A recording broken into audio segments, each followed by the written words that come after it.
தென்னாடு கொண்டு திகழும் ஐயனே அண்ணாமலையானே, திரு அண்ணாமலையானே, உனை தேடி வணங்கிட தெளிவை அளிக்கும் அண்ணாமலையானே, திரு அண்ணாமலையானே.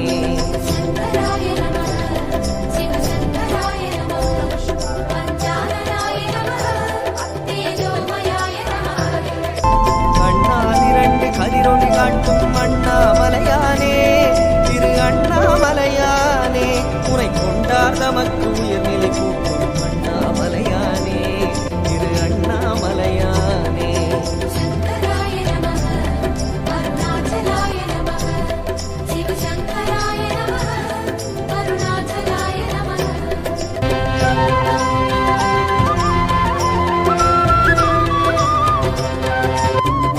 அந்த கோபுரம் ரொம்ப உயரமா இருக்கு. ஆமா, நம்ம முன்னோர்கள் அருமையா கட்டியிருக்காங்க. உள்ள போகலாம் வாங்க. இந்த இடத்துல நம்ம நல்லது நடக்கும்.